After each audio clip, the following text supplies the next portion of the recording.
어느 날 갑자기 세상이 사라졌습니다. 안녕하세요, 여러분. 오늘은 한 분의 특별한 인생 이야기를 들려드리려고 합니다. 젊은 시절 갑작스럽게 시력을 잃고도 빛보다 더 아름다운 삶을 살아오신 분의 이야기입니다. 편하게 앉아서 들어주세요. 봄날의 햇살처럼 따뜻한 사람이 있었습니다. 동네 어귀에서 가장 먼저 웃음소리를 내는 사람이었지요. 장터에 가면 모두가 반기는 분이었습니다. 그분은 음악을 사랑했거든요. 라디오에서 흘러나오는 노래를 따라 부르는 것도 무척 좋아했고 친구들과 함께 춤추는 것도 즐거워했습니다. 동네 행사가 있으면 제일 먼저 달려가서 준비를 도왔고요. 아이들에게는 언제나 상냥한 말 한마디를 건네는 분이었습니다. 평범하지만 행복한 날들이었지요. 그분의 하루는 늘 활기찼습니다. 아침이면 시장에 나가 신선한 채소를 골랐고 이웃들과 도란도란 이야기를 나눴습니다. 어떤 날은 친구들과 모여 바느질을 하기도 했어요. 섬세한 손놀림으로 예쁜 자수를 놓았습니다. 오후에는 동네 사랑방에 모여 음악을 들으며 시간을 보냈지요. 저녁이면 가족들과 함께 식탁에 둘러앉아 웃음꽃을 피웠습니다. 그분은 자신의 삶에 만족했고 주변 사람들도 그분을 무척 아꼈거든요. 누가 봐도 행복한 사람이었습니다. 그런데 어느 날부터였을까요? 작은 이상 신호들이 나타나기 시작했습니다. 책을 읽을 때 글씨가 흐릿하게 보이는 거예요. 처음엔 그저 피곤해서 그런가 보다 했습니다. 며칠 쉬면 나아지겠지 생각했지요. 하지만 날이 갈수록 증상은 심해져 갔습니다. 바늘귀에 실을 꿰기가 어려워졌어요. 예전엔 한 번에 척척 꿰었는데 이제는 몇 번씩 시도해야 했습니다. 멀리 있는 사람의 얼굴도 잘 보이지 않았지요. 누가 오는지 알아보려면 가까이 다가와야 했습니다. 친구와 장을 보러 갔을 때였습니다. 그분은 채소를 고르다가 이상함을 느꼈어요. 상추가 신선한지 보려고 들여다봤는데 잘 보이지 않는 겁니다. 가까이 대고 봐도 흐릿했지요. 친구가 걱정스러운 표정을 지었습니다. 요즘 눈이 침침한 것 같다고 말하니 친구는 병원에 한번 가보는 게 어떻겠냐고 조심스럽게 권했습니다. 그분도 마음 한편으론 불안했어요. 하지만 바쁜 일상 속에서 병원 가는 일을 자꾸만 미뤘습니다. 괜찮아질 거라고 잠깐 그러는 거라고 스스로를 다독였지요. 그러다가 어느 날 장을 보러 나갔다가 계단을 헛디뎠습니다. 평소라면 절대 그럴 일이 없었는데 말이에요. 발목을 삐끗한 그분은 그제야 심각성을 느꼈습니다. 이건 그냥 넘길 일이 아니라는 생각이 들었어요. 더 이상 미룰 수 없었습니다. 그날 오후 그분은 남편과 함께 병원을 찾았습니다. 진료실까지 가는 동안 가슴이 두근거렸어요. 왠지 모르게 불안한 예감이 들었거든요. 의사는 여러 검사를 진행했습니다. 시력 검사, 안저 검사, 시야 검사까지 꼼꼼하게 살펴봤지요. 그분은 초조하게 결과를 기다렸습니다. 진료실 안은 너무나 조용했어요. 시계 초침 소리만 또각또각 들렸습니다. 의사의 표정이 점점 무거워졌지요. 검사 결과를 보면서 입을 떼기가 조심스러운 듯 했습니다. 그분은 가슴이 철렁 내려앉는 걸 느꼈어요. 의사가 천천히 입을 열었습니다. 상태가 좋지 않다고 했어요. 시신경에 문제가 생긴 것 같다고 말했습니다. 그분은 떨리는 목소리로 물었지요. 그럼 치료하면 되는 거 아니냐고요. 의사는 잠시 망설이다가 말을 이었습니다. 최선을 다해보겠지만 장담은 못한다고요. 진행이 빠른 편이라고 했습니다. 그 말을 듣는 순간 그분의 머릿속이 하얘졌어요. 진행이 빠르다는 게 무슨 의미인지 정확히 알 수 없었지만 좋은 뜻은 아니라는 걸 본능적으로 느꼈습니다. 집으로 돌아오는 길은 멀게만 느껴졌습니다. 남편은 아무 말도 하지 않았지요. 그분도 말을 할 수가 없었어요. 머릿속이 복잡했습니다. 치료를 받으면 나아질까요? 계속 나빠지는 건 아닐까요? 앞으로 어떻게 되는 걸까요? 질문들이 꼬리에 꼬리를 물었습니다. 집에 도착해서도 그분은 멍하니 앉아만 있었어요. 가족들이 걱정스럽게 지켜봤지만 그분은 아무것도 할 수가 없었습니다. 그날 밤부터 치료가 시작됐습니다. 병원을 오가며 여러 치료를 받았어요. 약도 먹고 주사도 맞고 다양한 처치를 받았습니다. 하지만 효과는 미미했지요. 오히려 시력은 조금씩 더 나빠지는 것 같았습니다. 색깔이 흐려지고 윤곽이 뭉개졌어요. 익숙했던 풍경들이 하나둘씩 희미해져 갔습니다. 아침에 눈을 뜰 때마다 세상이 조금씩 더 어두워졌지요. 공포였습니다. 내일은 또 얼마나 더 안 보일까, 그런 두려움이 매일 밤 그분을 괴롭혔습니다. 가족들은 애써 밝게 굴었습니다. 괜찮을 거라고, 좋아질 거라고 말해주었어요. 하지만 그분은 다 알고 있었습니다. 그들의 걱정 어린 눈빛을, 조심스러운 말투를요. 친구들도 예전처럼 편하게 대하지 못했지요.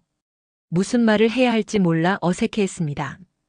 그분은 점점 혼자가 되어가는 느낌이었어요. 누군가와 함께 있어도 외로웠습니다. 마음의 벽이 생긴 것 같았지요. 밤마다 속으로 울었습니다. 왜 하필 나한테 이런 일이 생긴 건지, 무엇을 잘못한 건지 계속 자문했어요. 하지만 답은 없었습니다. 그저 현실만 있었지요. 점점 더 어두워지는 세상, 점점 더 멀어지는 일상, 점점 더 깊어지는 두려움. 그 모든 게 그분을 짓눌렀습니다.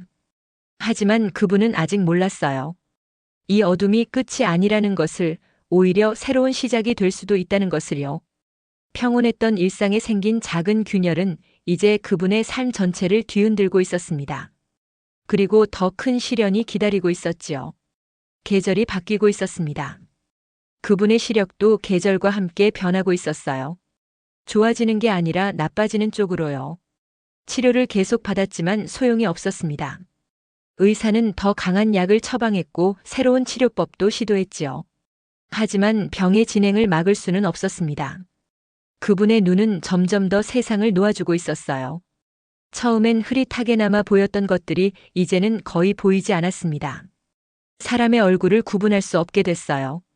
목소리로만 누군지 알아차려야 했습니다. 글자는 이미 오래전에 읽을 수 없게 됐지요. 아무리 가까이 대고 봐도 검은 점들만 보일 뿐이었습니다. 색깔도 구분이 안 됐어요. 빨강인지 파랑인지 노랑인지 초록인지 알 수가 없었습니다. 세상이 점점 회색빛으로 변해가고 있었지요. 그러던 어느 날 아침이었습니다. 그분은 평소처럼 눈을 떴어요. 아니, 눈을 뜬 것 같았습니다. 눈꺼풀을 올리는 감각은 있었거든요. 하지만 아무것도 보이지 않았습니다. 완전한 어둠이었어요. 손을 눈앞에 가져다 대봤습니다. 아무것도 느껴지지 않았지요. 얼굴을 만져봤습니다. 촉감은 있었지만 보이지는 않았어요. 심장이 쿵쾅거리기 시작했습니다. 이게 꿈인지 현실인지 구분이 안 됐습니다. 다급하게 남편을 불렀습니다. 목소리가 떨렸어요. 남편이 달려왔고 그분의 손을 꼭 잡아주었습니다. 아무것도 안 보인다고, 정말 아무것도 안 보인다고 말했지요. 남편은 말없이 그분을 안아주었습니다. 그의 품에서 그분은 처음으로 소리내어 울었어요. 참았던 눈물이 터져 나왔습니다. 왜 나한테 이런 일이 생긴 건지, 앞으로 어떻게 살아야 하는 건지 쏟아지는 질문에 답은 없었지요. 급히 병원으로 갔습니다. 의사는 정밀 검사를 다시 했어요. 오랜 시간 동안 여러 검사를 진행했습니다. 그분은 검사를 받으면서도 희망을 버리지 않으려 애썼지요. 혹시 일시적인 거라면, 혹시 치료할 방법이 있다면. 하지만 의사의 표정은 어두웠습니다. 검사실을 나와 진료실로 돌아왔을 때 의사는 조심스럽게 말을 꺼냈어요. 시신경이 완전히 손상됐다고 했습니다. 더 이상 할 수 있는 치료가 없다고 했어요. 회복 가능성은 거의 없다고 말했습니다. 그 말을 듣는 순간 그분의 세상은 무너졌어요. 젊은 나이에 평생 어둠 속에서 살아야 한다니 받아들일 수가 없었습니다. 남편은 다른 치료법은 없느냐고 물었지요. 의사는 고개를 저었습니다. 현대의학으로는 어쩔 수 없다고 했어요. 집으로 돌아온 그날부터 그분의 삶은 완전히 달라졌습니다. 혼자서는 화장실도 갈 수 없었어요. 어디가 어딘지 알 수가 없었거든요. 밥도 제대로 먹을 수 없었습니다. 수저를 들기는 했지만 어디에 반찬이 있는지 몰랐지요. 밥그릇을 찾는 것도 쉽지 않았습니다. 늘 하던 일들이 이제는 불가능해졌어요. 바느질은 당연히 할 수 없었고 요리도 청소도 할 수 없었습니다. 다른 사람의 도움 없이는 아무것도 할 수 없는 자신이 한심하게 느껴졌어요. 가족들은 최선을 다해 돌봐주었습니다. 남편은 회사를 쉬면서까지 곁을 지켜줬어요. 아이들도 번갈아가며 돌봐주었습니다. 하지만 그럴수록 그분은 더 큰 죄책감을 느꼈지요. 자신 때문에 가족들이 고생한다고 생각했거든요. 누군가에게 짐이 된다는 느낌, 그것만큼 괴로운 게 없었습니다. 밤마다 이런 생각을 했어요. 차라리 내가 없는 게 나을까? 물론 그럴 용기는 없었지만 생각만으로도 괴로웠습니다. 방 안에 혼자 앉아 있는 시간이 많아졌습니다. 가족들에게 혼자 있고 싶다고 말했거든요. 사실은 혼자 있기가 무서웠지만 그들에게 부담을 주고 싶지 않았어요. 가족들은 걱정스러워했지만 그분의 뜻을 존중했습니다. 그렇게 그분은 어둠 속에 홀로 앉아 있곤 했지요. 아무것도 보이지 않는 공간에서 시간이 어떻게 가는지도 모른 채 앉아만 있었습니다. 친구들의 방문도 점점 줄어들었어요.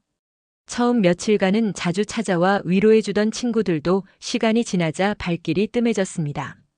무슨 말을 해야 할지 모르겠다는 친구도 있었고요. 차마 그분의 모습을 보기 힘들다는 친구도 있었습니다. 이해는 했어요. 하지만 그래도 마음이 아팠습니다. 사람들이 자신을 피하는 것 같았거든요. 우울했습니다. 아침에 일어나는 것조차 힘들었어요.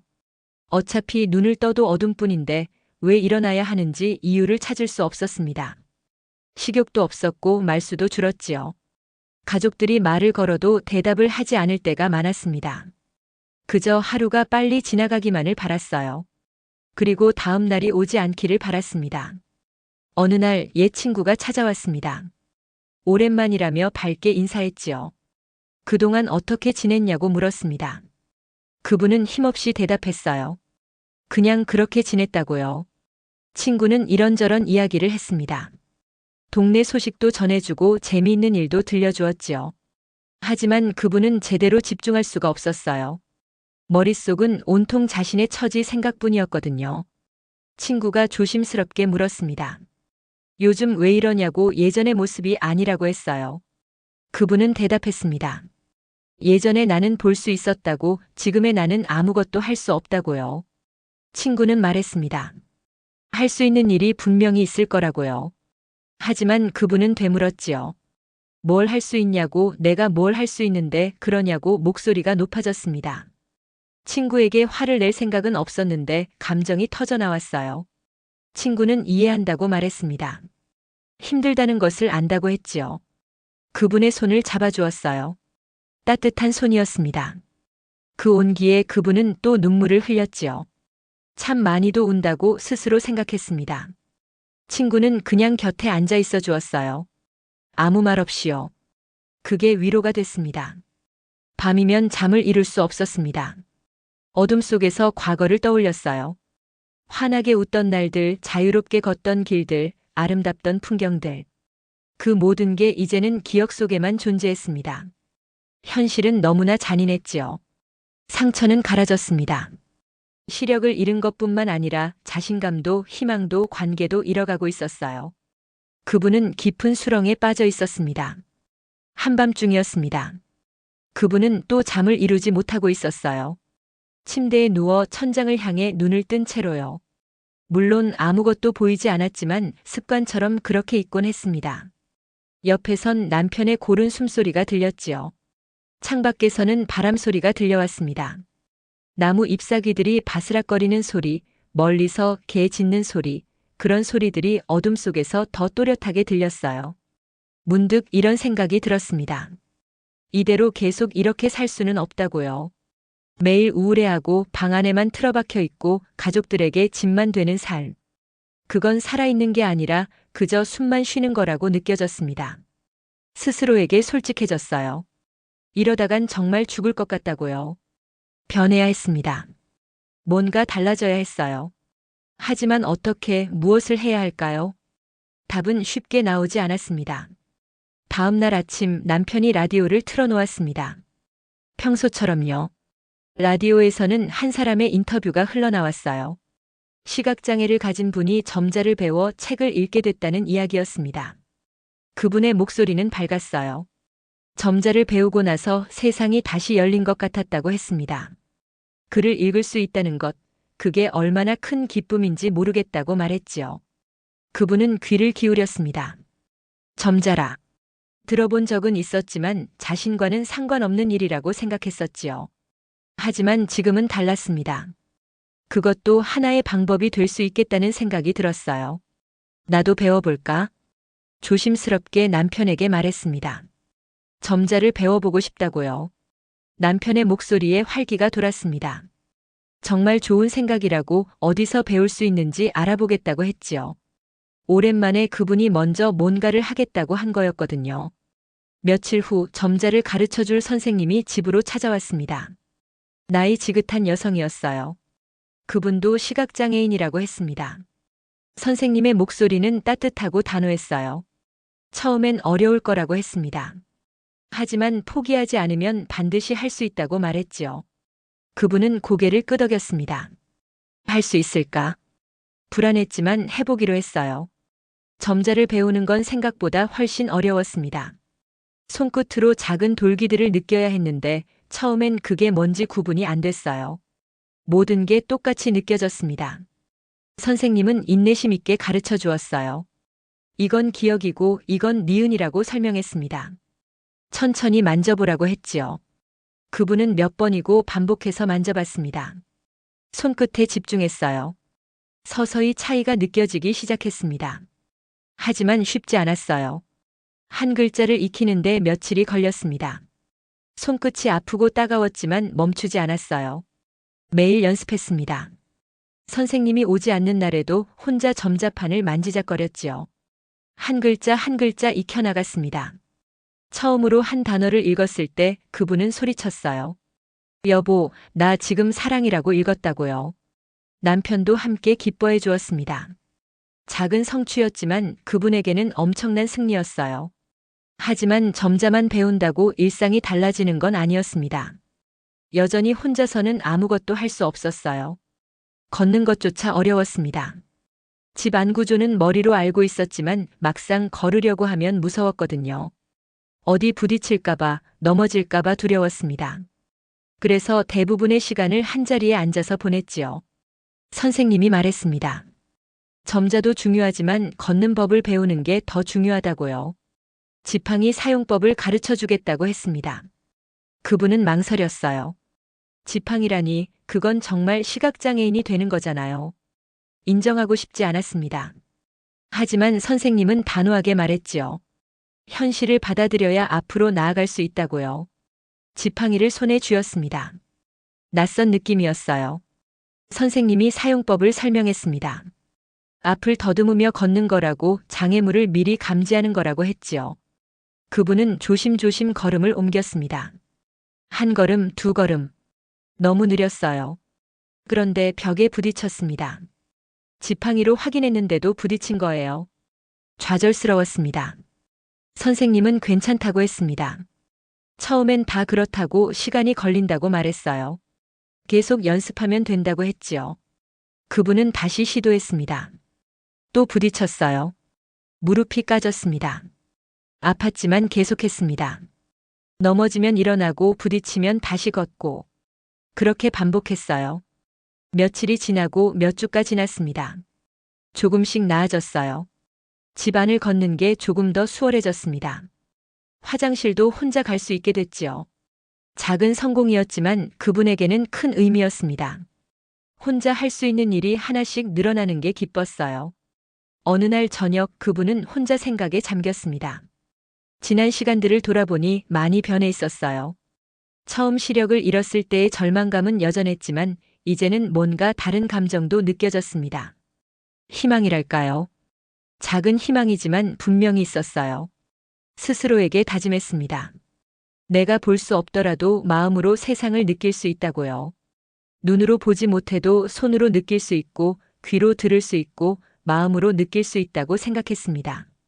세상을 경험하는 방법은 하나만 있는 게 아니라는 걸 깨달았어요. 남편이 물었습니다. 앞으로 어떻게 살 거냐고요? 그분은 대답했습니다. 모르겠다고 하지만 이대로 주저앉아 있진 않을 거라고 했어요. 할 수 있는 일을 찾아볼 거라고 말했습니다. 남편은 말했지요. 당신답다고 내가 아는 사람이 바로 그런 사람이었다고요. 그분은 오랜만에 진짜로 웃었습니다. 절망의 끝에서 그분은 새로운 결심을 했습니다. 살아보겠다고, 제대로 살아보겠다고요. 계절이 또 바뀌었습니다. 그분은 점자 공부를 계속했어요. 이제는 짧은 문장 정도는 읽을 수 있게 됐습니다. 느리긴 했지만요. 손끝으로 점자를 따라가며 한 글자 한 글자 읽어냈지요. 책 한 권을 다 읽는데 몇 주가 걸렸지만 읽어낼 수 있다는 것 자체가 기쁨이었습니다. 글을 읽는다는 건 세상과 연결되는 거라고 느꼈거든요. 지팡이 사용도 점점 익숙해졌습니다. 집안은 이제 거의 자유롭게 다닐 수 있었어요. 어디에 뭐가 있는지 몸이 기억하고 있었습니다. 몇 걸음 가면 문이 있고 오른쪽으로 돌면 부엌이고 그런 식으로 공간을 파악했지요. 가끔 부딪히기도 했지만 예전보다는 훨씬 나아졌습니다. 그날 아침 그분은 평소보다 일찍 일어났습니다. 밖에서 새소리가 들렸어요. 예전엔 그냥 지나쳤던 소리였는데 이제는 귀 기울여 듣게 됐지요. 참새인지 까치인지 소리만으로 구분하려 애썼습니다. 들리는 것에 집중하니 세상이 다르게 느껴졌어요. 바람 소리, 나무 잎사귀 소리, 멀리서 들리는 차 소리. 모든 소리가 하나하나 의미를 가지고 있었습니다. 남편이 물었습니다. 오늘은 뭐 할 거냐고요? 그분은 대답했어요. 요리를 좀 해보고 싶다고요. 혼자서요. 남편은 걱정스러웠지만 그분의 결심을 존중했습니다. 부엌으로 가는 길도 이제 제법 익숙했어요. 몇 걸음인지 어디서 꺾어야 하는지 알고 있었지요. 싱크대 앞에 섰습니다. 칼을 꺼냈어요. 무서웠습니다. 보이지 않는데 칼을 쓴다는 게요. 하지만 해야 했습니다. 조심조심 채소를 만졌어요. 손끝으로 모양을 파악하고 천천히 칼을 움직였습니다. 손가락을 베지 않도록 주의했지요. 왼손은 고양이 손 모양으로 채소를 잡고 오른손으로 칼을 움직였습니다. 스스로에게 계속 말했어요. 천천히 조심히. 크기가 들쭉날쭉했습니다. 어떤 건 크고 어떤 건 작았어요. 하지만 해냈습니다. 손을 베지 않고 채소를 썰어냈지요. 다음은 불을 켜는 일이었습니다. 가스레인지 손잡이를 찾아 돌렸어요. 탁 소리와 함께 불이 붙었습니다. 열기가 느껴졌지요. 프라이팬을 올리고 기름을 두르고 채소를 넣었습니다. 지글지글 소리가 났어요. 냄새로 익었는지 안 익었는지 판단했습니다. 시간이 얼마나 걸렸을까요? 한참 후에 요리가 완성됐습니다. 처음으로 혼자 만든 요리였어요. 맛이 어떨지는 모르겠지만 해냈다는 것 자체가 중요했습니다. 남편을 불렀지요. 남편이 맛을 봤습니다. 맛있다고 정말 잘했다고 말해주었어요. 그분은 뿌듯했습니다. 작은 성공이었지만 자신감을 얻었지요. 그 뒤로 매일 조금씩 도전했습니다. 청소도 해봤어요. 물론 처음엔 서툴렀습니다. 어디를 닦았는지 잘 모르겠고 먼지가 남아있는지 확인할 수도 없었지요. 하지만 손으로 만져가며 확인했습니다. 꼼꼼하게 천천히요. 빨래도 개봤어요. 옷의 모양을 손으로 파악하며 접었습니다. 처음엔 삐뚤빼뚤했지만 점점 나아졌어요. 설거지를 할 때도 있었습니다. 그릇을 깨트리기도 했지요. 손에서 미끄러져 떨어진 그릇이 바닥에서 깨지는 소리가 들렸어요. 순간 당황했습니다. 하지만 남편이 괜찮다고 했습니다. 그릇은 다시 사면 되는 거라고요. 중요한 건 시도했다는 거라고 말해주었습니다. 어느 날 옛 친구가 찾아왔습니다. 오랜만에 만난 친구는 놀란 것 같았어요. 많이 달라졌다고 예전보다 훨씬 밝아 보인다고 말했습니다. 그분은 대답했지요. 그런 것 같다고 요즘 할 일이 많다고요. 친구가 물었습니다. 무슨 일 하는데요? 점자 배우고 요리하고 집안일도 하고 또 음악도 듣는다고 대답했어요. 음악 이야기를 하니 예전 생각이 났습니다. 그분은 음악을 무척 사랑했었지요. 노래 부르는 것도 춤추는 것도 좋아했었는데 시력을 잃고 나서는 그마저 멀리했었습니다. 친구가 말했어요. 예전에 노래 정말 잘했다고 요즘도 부르냐고요. 아니라고 오랫동안 안 불렀다고 대답했습니다. 친구가 권했습니다. 한번 불러보라고 듣고 싶다고 했어요. 그분은 망설였습니다. 부끄럽기도 하고 자신이 없기도 했거든요. 하지만 친구의 격려에 용기를 냈지요. 옛날에 자주 부르던 노래를 불렀습니다. 목소리가 떨렸지만 노래는 흘러나왔어요. 기억 속에 남아있던 멜로디였습니다. 부르다 보니 마음이 편해졌지요. 가슴 속에 뭔가 뜨거운 게 올라왔습니다. 친구가 말했습니다. 역시 목소리 좋다고 왜 이렇게 좋은 걸 묻어뒀냐고요. 그분은 대답했어요. 몰랐다고, 내가 아직도 이럴 수 있는지 몰랐다고요. 그날 이후 다시 노래를 부르기 시작했습니다. 혼자 있을 때도 집안일을 할 때도 흥얼거렸어요. 노래가 위안을 줬습니다. 마음이 편해졌고 기분도 좋아졌지요. 이웃들도 조금씩 다시 찾아오기 시작했습니다. 변한 모습을 보고는 다들 놀라워했어요. 혼자서 이렇게 잘한다고 감탄했습니다. 그분은 대답했지요. 보이지 않아도 할 수 있는 일이 많다고요. 자신감 있는 대답이었습니다. 실제로 그랬거든요. 처음엔 불가능해 보였던 일들이 이제는 가능해졌습니다. 느리고 서툴지만 해낼 수 있었어요. 첫 번째 반격은 이렇게 시작됐습니다. 평온한 날들이 이어지는 것 같았습니다. 그분은 점점 더 일상에 적응해 갔고 주변 사람들도 그분의 변화를 인정해 주었어요. 하지만 세상은 그렇게 호락호락하지 않았습니다. 보이지 않는 벽이 여전히 존재했거든요. 장을 보러 나간 날이었어요. 남편과 함께 시장에 갔습니다. 익숙한 길이었지만 여전히 조심스러웠어요. 지팡이로 앞을 더듬으며 천천히 걸었습니다. 시장은 사람들로 붐볐지요. 여기저기서 목소리가 들렸고 발걸음 소리가 뒤섞였습니다. 그분은 남편의 팔을 잡고 조심조심 걸었어요. 뒤에서 누군가 소리쳤습니다. 길 좀 비켜달라고요. 급한 사람인 것 같았어요. 그분은 얼른 옆으로 비켰습니다. 하지만 어디로 비켜야 할지 정확히 몰라서 우왕좌왕했지요. 지나가면서 중얼거리는 소리가 들렸습니다. 느려 터져서 길을 막는다고요. 작은 목소리였지만 그분의 귀엔 또렷하게 들렸습니다. 가슴이 철렁했어요. 남편이 손을 꼭 잡아주며 신경 쓰지 말라고 했습니다. 하지만 마음은 이미 상해 있었어요. 자신이 다른 사람들에게 방해가 된다는 생각이 들었거든요. 시장에서 물건을 고르는데 상인의 태도도 달랐습니다. 이거 얼마냐고 물으니 1,000원이라고 퉁명스럽게 대답했어요. 예전엔 그렇지 않았는데 말이에요. 그분을 보는 시선이 달라진 걸 느낄 수 있었습니다. 비록 보이진 않았지만 분위기로 알 수 있었지요. 집으로 돌아오는 길에 그분은 말이 없었습니다. 남편이 걱정스럽게 물었어요. 무슨 일 있냐고요? 아니라고, 그냥 피곤하다고 대답했습니다. 하지만 마음속으론 복잡했어요. 사람들의 시선이, 말투가, 태도가 달라진 게 느껴졌거든요. 자신이 특별한 대우를 받기를 원하는 건 아니었습니다. 다만 평범하게 대해주길 바랐을 뿐이에요. 며칠 후 예전 친구들 모임이 있었습니다. 오랜만에 만나는 자리였어요. 설레기도 했지만 한편으론 불안하기도 했습니다. 남편이 모임 장소까지 데려다 주었지요. 들어가기 전에 심호흡을 했습니다. 괜찮을 거라고 스스로에게 말했어요. 모임 장소에 들어섰습니다. 친구들의 인사소리가 들렸지요. 왔네, 오랜만이라고 했습니다. 그분도 인사를 건넸어요.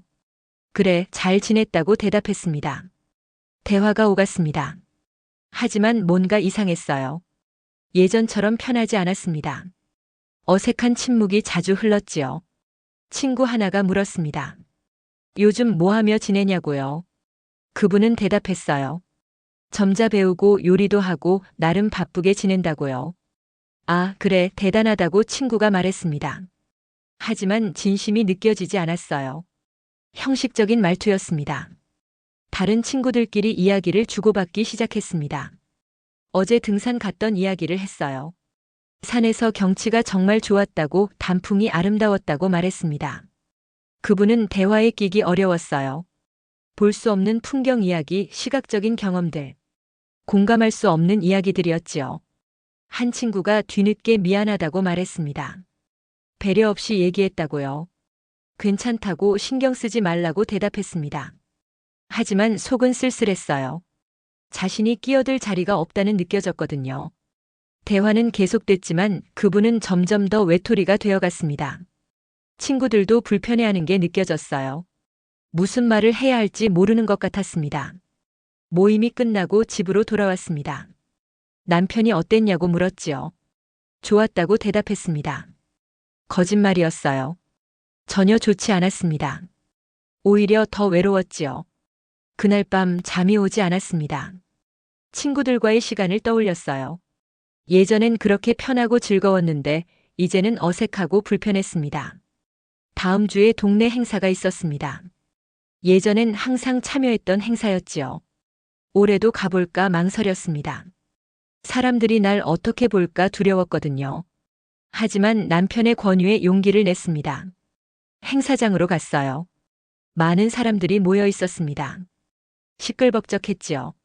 그분은 한쪽 구석에 서 있었습니다. 누군가 말을 걸어주길 기다렸어요. 한 이웃이 다가와 함께 있자고 했습니다. 고마운 마음이 들었지요. 함께 행사를 즐기려 했습니다. 하지만 쉽지 않았어요. 시각적인 공연들, 전시물들. 볼 수 없으니 즐기기 어려웠습니다. 이웃이 흥분해서 말했어요. 저기 저거 봐라고 정말 멋지다고요. 아, 네라고 대답했지만 뭔지 모르겠었어요. 보이지 않았으니까요. 이웃도 곧 눈치챘습니다. 아, 죄송하다고 생각이 없었다고 사과했어요. 괜찮다고 신경 쓰지 말라고 했습니다. 하지만 분위기는 이미 어색해졌지요. 이웃은 곧 다른 핑계를 대고 자리를 떴습니다. 혼자 남았어요. 주변엔 웃음소리와 떠드는 소리가 가득했지만 그분은 외로웠습니다. 섬 같았어요. 사람들 사이에 있지만 동떨어진 느낌이었지요. 집으로 돌아왔습니다. 현관문을 닫자마자 눈물이 났어요. 참았던 감정이 터져나왔습니다. 왜 이렇게 힘든 걸까 혼잣말을 했어요. 노력했습니다. 정말 열심히 적응하려 했거든요. 하지만 세상은 여전히 차갑고 냉정했습니다. 사람들의 편견, 무심함, 배려 없는 말들. 그 모든 게 그분을 아프게 했지요. 한동안 그분은 다시 집 안에만 있었습니다. 밖에 나가는 게 두려웠거든요. 사람들의 시선, 배려 없는 말들이 상처로 남아 있었습니다.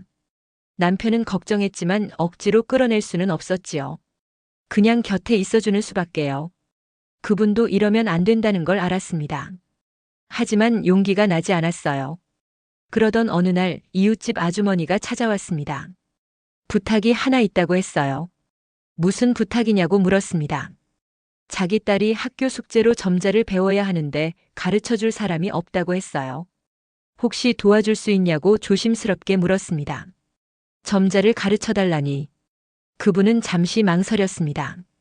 하지만 거절하기 어려웠어요. 좋다고 한번 해보겠다고 대답했습니다. 며칠 후 이웃집 아이가 찾아왔습니다. 초등학생 여자아이였어요. 수줍어하는 목소리로 안녕하세요 하고 인사했습니다. 그분도 인사를 건넸지요. 안녕, 편하게 앉으라고 했습니다. 점자판을 꺼냈어요. 아이에게 점자의 원리를 설명했습니다. 점자는 6개의 점으로 이루어져 있다고 이 점들의 조합으로 글자를 만드는 거라고 설명했지요. 아이가 감탄했습니다. 신기하다고 말했어요. 목소리에서 흥미가 느껴졌습니다. 자, 한번 만져봐라고 했어요. 이게 기억이라고 알려줬습니다. 아이는 조심스럽게 점자를 만졌어요. 그분은 인내심을 가지고 가르쳤습니다. 한 글자 한 글자 천천히요. 처음 가르쳐보는 일이었지만 생각보다 즐거웠습니다. 시간이 지나자 아이는 몇 개의 글자를 읽을 수 있게 됐습니다. 할머니, 제가 해냈어요. 하고 소리쳤어요. 그래, 잘했다고 정말 잘했다고 말해주었습니다. 아이의 기쁨이 그분에게도 전해졌어요. 누군가를 가르친다는 것, 도움을 준다는 것이 이렇게 뿌듯한 일인지 새삼 느꼈습니다. 소문이 퍼졌습니다. 동네에서 점자를 가르쳐주는 사람이 있다고요. 곧 다른 아이들도 찾아왔어요. 그분은 기꺼이 가르쳐줬습니다. 점자는 시각장애인들이 글을 읽는 방법이라고 하지만 누구나 배울 수 있다고 말했지요. 아이들은 진지하게 들었습니다. 그분은 점자뿐만 아니라 시각장애에 대해서도 이야기해줬어요. 한 아이가 물었습니다. 할머니는 언제부터 안 보이셨어요? 오래됐다고 처음엔 정말 힘들었다고 솔직하게 대답했습니다. 지금은 괜찮으세요? 하고 아이가 물었어요. 응, 지금은 괜찮다고 처음엔 아무것도 할 수 없을 것 같았는데 해보니까 할 수 있는 일이 많더라고 말했습니다. 아이들은 존경의 눈빛으로 봤어요. 보이진 않았지만 그분은 느낄 수 있었습니다. 어느 날 동네 복지관에서 연락이 왔습니다. 시각장애 인식 개선 프로그램을 준비 중인데 강연을 한번 해달라고 했어요. 강연이라니. 그분은 놀랐습니다. 제가 무슨 강연을 하냐고 되물었지요. 경험을 나누어 달라고 많은 분들에게 도움이 될 거라고 했습니다. 고민했어요. 자신 있지 않았습니다. 하지만 해보기로 했지요. 강연 날이 다가왔습니다. 떨렸어요. 많은 사람들 앞에서 이야기한다는 게 쉽지 않았거든요. 강연장에 들어섰습니다. 많은 사람들이 앉아있는 기척이 느껴졌어요. 심장이 두근거렸습니다. 심호흡을 하고 말을 시작했지요. 안녕하세요 하고 인사했습니다. 목소리가 떨렸어요. 저는 시력을 잃고 살아온 사람이라고 오늘 여러분과 제 이야기를 나누고 싶다고 말했습니다. 자신의 경험을 솔직하게 이야기했어요. 처음 시력을 잃었을 때의 절망, 적응하기까지의 과정, 겪었던 어려움들 모두 털어놓았습니다. 보이지 않는다는 건 정말 힘든 일이라고 하지만 불가능한 건 아니라고 말했어요. 다른 방법으로 세상을 느낄 수 있다고 했습니다. 청중들은 조용히 들었지요. 그분은 계속 이야기했습니다. 여러분께 드리고 싶은 말은 보이지 않아도 영향력을 미칠 수 있다는 거라고 저도 아이들을 가르치고 사람들과 소통하고 있다고 말했어요. 강연이 끝나자 박수 소리가 터져 나왔습니다. 우렁찬 박수였어요. 그분은 가슴이 벅찼습니다. 한 사람이 다가와 말했지요. 감동적이었다고 정말 고맙다고요. 다른 사람들도 하나둘 다가왔습니다. 큰 용기를 얻었다고 앞으로 시각장애인들을 다르게 보게 될 것 같다고 말했어요. 사람들의 반응에 그분은 울컥했습니다. 자신의 이야기가 누군가에게 도움이 됐다니 믿기지 않았어요. 집으로 돌아와 남편에게 말했습니다. 제가 해냈어요. 정말 해냈어요. 남편은 당연하다고 당신이라면 할 수 있다고 믿었다고 말했지요. 그날 밤 그분은 오랜만에 평안하게 잠들었습니다. 어느 비 오는 날이었습니다. 빗소리가 창문을 두드렸어요. 그분은 집 안에서 점자책을 읽고 있었습니다. 손끝으로 글자를 더듬으며 이야기에 빠져들었지요. 비 오는 날의 독서는 언제나 특별했습니다. 빗소리가 배경음악처럼 흘렀거든요. 초인종이 울렸습니다. 남편이 문을 열었어요. 어서 오세요 하고 인사하는 소리가 들렸습니다. 안녕하세요, 오랜만입니다 하는 낯익은 목소리가 들렸어요. 그분은 고개를 갸우뚱했습니다. 누구지? 방으로 들어온 손님이 인사했지요. 그동안 잘 지내셨냐고 물었습니다. 그제야 알아챘습니다. 오래된 친구였어요. 그분이 시력을 잃고 나서 연락이 끊겼던 사람이었습니다. 어머, 정말 오랜만이네요 하고 말했습니다. 죄송해요. 그동안 연락도 안 했죠 하고 친구가 말했어요. 목소리가 떨렸습니다. 뭔가 말하기 어려운 게 있는 것 같았지요. 괜찮아요. 오늘 온 것만으로도 고마워요 하고 대답했습니다.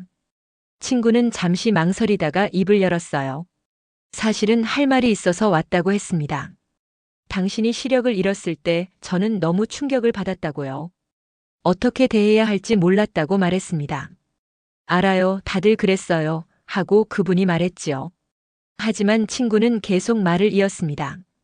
그게 핑계가 될 순 없다고 자기는 도망쳤다고 했어요. 당신을 보는 게 힘들어서 연락을 끊어버렸다고 말했습니다. 친구의 목소리에서 눈물이 묻어났어요. 당신이 얼마나 힘들었을지, 얼마나 외로웠을지 생각하지 못했다고 했습니다. 친구로서 옆에 있어줬어야 했는데 그러지 못했다고요. 미안하다고, 정말 미안하다고 말했습니다. 친구는 울먹였지요. 그분은 조용히 들었습니다. 가슴 한편이 뭉클했어요. 괜찮아요, 이해해요 하고 말했습니다. 저도 처음엔 어떻게 해야 할지 몰랐으니까요. 친구가 말했습니다. 하지만 그래도 미안하다고요. 그분은 친구의 손을 잡아주었어요. 그때는 저도 힘들었어요. 누구의 도움도 받고 싶지 않았거든요. 혼자 있고 싶었어요. 하고 말했습니다. 친구는 고개를 끄덕였습니다.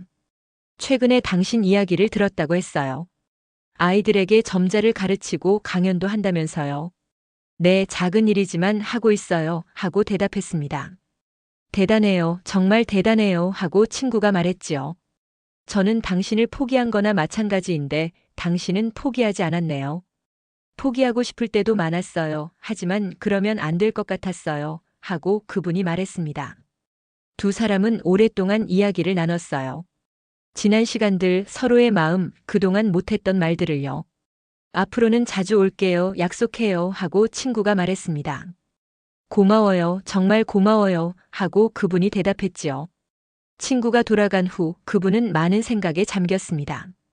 사람들이 자신을 피했던 건 미워서가 아니라 어떻게 대해야 할지 몰라서였던 거예요. 그들도 혼란스러웠고 두려웠던 겁니다. 스스로에게 말했어요. 그때 못 봤던 건 세상이 아니라 나였던 거야. 깨달았습니다.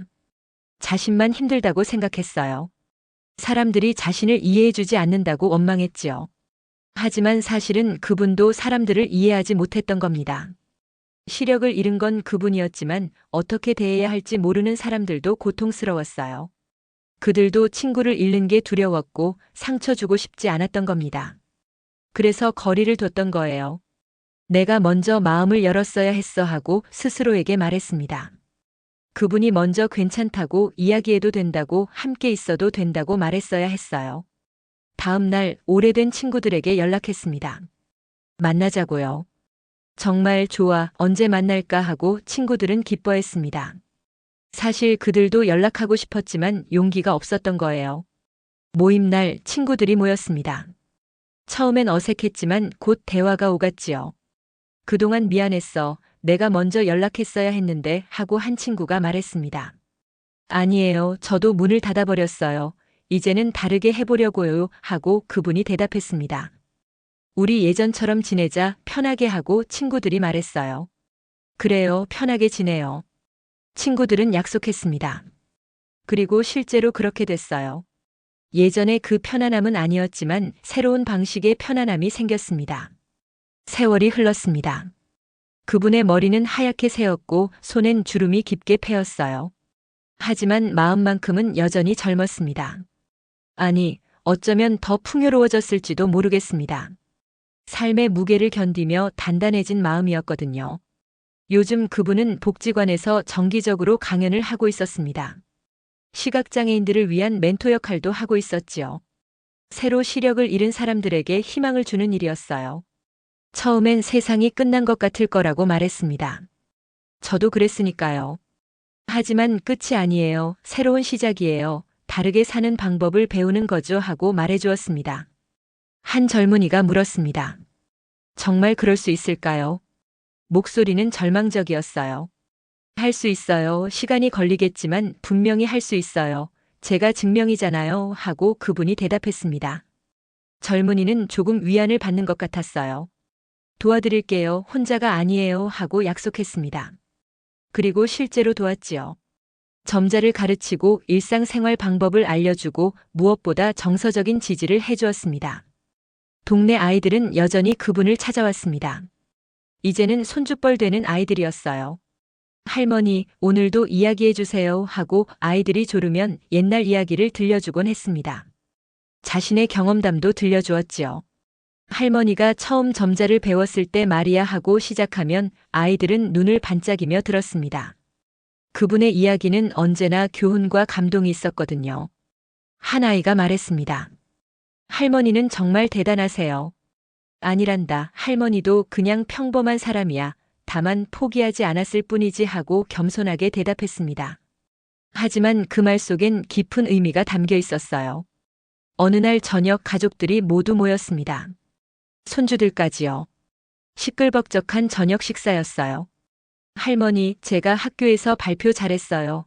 하고 손주가 자랑했습니다. 잘했구나. 할머니가 자랑스러워하고 말해주었어요. 할머니 덕분이에요. 할머니가 용기를 갖는 법을 가르쳐 주셨잖아요. 손주의 말에 그분은 웃었습니다. 자신이 누군가에게 영향을 줄 수 있다는 게 여전히 신기했어요. 식사 후 남편과 단둘이 앉아 차를 마셨습니다. 편안한 침묵이 흘렀지요. 여보하고 그분이 먼저 입을 열었습니다. 응 하고 남편이 대답했어요. 고마워요. 그동안 옆에 있어줘서. 무슨 소리야, 당연한 건데 하고 남편이 말했습니다. 당연한 게 아니에요. 쉬운 일이 아니었잖아요. 남편은 그분의 손을 잡았습니다. 당신과 함께한 시간 하나도 후회 없어. 오히려 배운 게 많아 하고 말했어요. 저도요, 당신이 있어서 버틸 수 있었어요. 두 사람은 오랫동안 손을 잡고 앉아 있었습니다. 말이 필요 없었어요. 서로의 온기만으로 충분했습니다. 밤이 깊어갔습니다. 그분은 창가에 앉아 바람 소리를 들었어요. 어디선가 풀벌레 소리도 들렸지요. 보이진 않지만 세상은 여전히 아름다웠습니다. 내 인생 후회 없어 하고 스스로에게 말했습니다. 시력을 잃었지만 잃지 않은 것들이 더 많았어요. 사랑, 우정, 가족, 그리고 자신에 대한 믿음. 그 모든 게 남아 있었습니다. 어둠 속에서도 빛을 찾았습니다. 그 빛은 눈으로 보는 게 아니라 마음으로 느끼는 것이었어요. 사랑하는 사람들의 따뜻함, 아이들의 웃음소리, 친구들과의 대화. 그 모든 게 빛이었습니다. 보이지 않아도 사랑은 늘 보인다. 그분의 인생 철학이었어요. 눈으로 볼 수 없어도 사랑은 느낄 수 있었습니다. 그리고 그 사랑으로 살아왔지요. 이제 그분은 평화로웠습니다. 지난 시간들을 돌아보며 미소 지었어요. 힘들었지만 의미 있는 시간들이었습니다. 넘어졌지만 다시 일어섰고요. 절망했지만 희망을 찾았습니다. 그분의 삶은 많은 사람들에게 영감을 주었어요. 시각장애인들에게는 희망을, 비장애인들에게는 깨달음을 주었습니다.